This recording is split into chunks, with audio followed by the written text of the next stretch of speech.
Coming up on The Bottom Line, we're talking to John Falcone and Harry McCracken about ebooks and tablets. Save time and money by skipping business trips and using GoToMeeting. Visit gotomeeting.com/techpodcast and get 30 days for free. There's a rumor going around saying that Apple's iBook pricing will be lower than the Kindles. Harry, what do you think about this rumor? Do you think Apple actually has this kind of negotiating power where they can get a better deal than Kindle or like Barnes & Noble?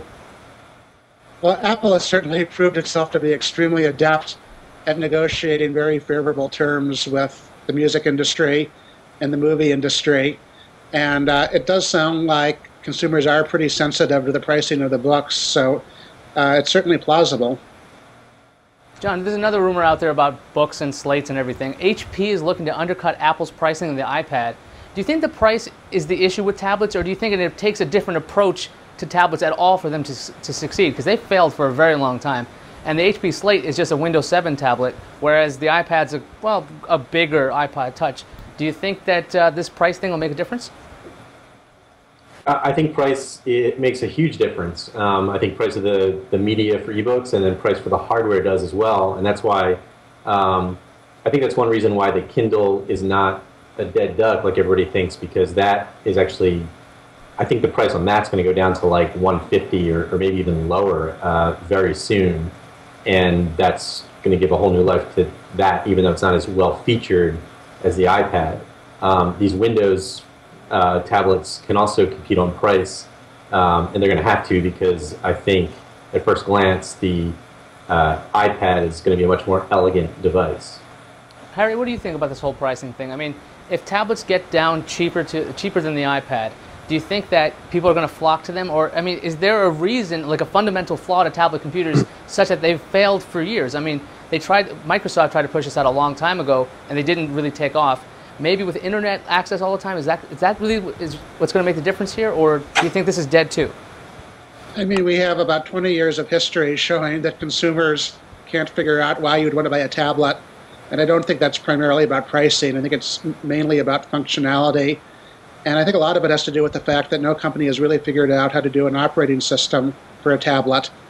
And whether or not Apple has nailed that, they're sort of the first company in a very long time that has tried to do a new interface and a new metaphor. And I've actually asked Microsoft about whether they plan to do a special version of Windows for tablets, and they say no, not really.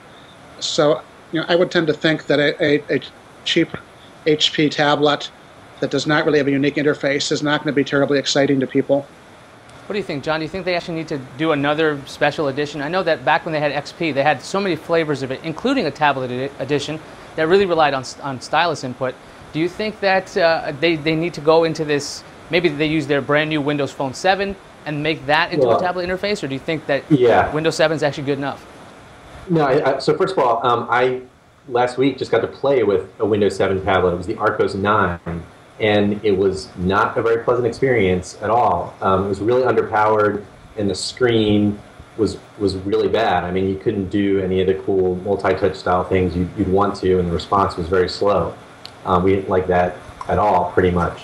I think the Windows 7 phone, or whatever they call it now, is really interesting, because that was, to me, very shocking that Microsoft could do something that different and that kind of innovative potentially, and just the fact that they did kind of throw out the baby with the bathwater and say, like, we're starting from scratch doing this thing. It's not an iPhone ripoff, it's not a Windows desktop ripoff, and it looks at first glance like, yeah, maybe they can supersize that and make something like that a proto tablet operating system. I mean, based on the Windows 7 one I played with, it seemed like that wasn't cutting it. Hey, Harry, do you think that the Windows Phone 7 interface is more a tablet interface than Windows 7, or do you think that Windows 7 is, I mean, can this handle it? Can it be tweaked enough to make this work? Because I think that interface, go ahead.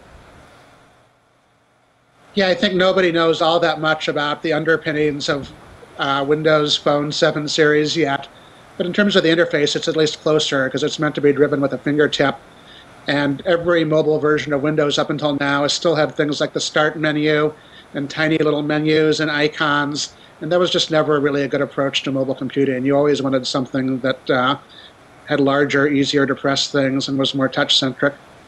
One quick question before we go, guys. I want to ask you each.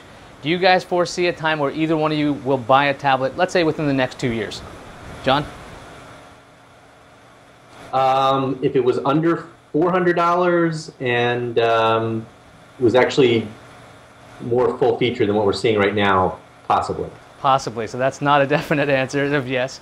What about you, Harry? Do you think you would actually plunk down your hard-earned money to get a tablet? Well, basically I will, because I'm going to need to review the Apple one, and that's the quickest way to get it. I think the big question is not whether somebody like me is going to get one, but whether they appeal to masses, the masses, anything like the scale that the iPod and the iPhone have, which no tablet device up until now has come remotely near. All right, guys, I think we're out of time. Thanks to our guests, John Falcone of CNET.com and Harry McCracken of Technologizer.com. Thanks for being on. I really appreciate it. I'm Ayaz Akhtar, and I'll see you later.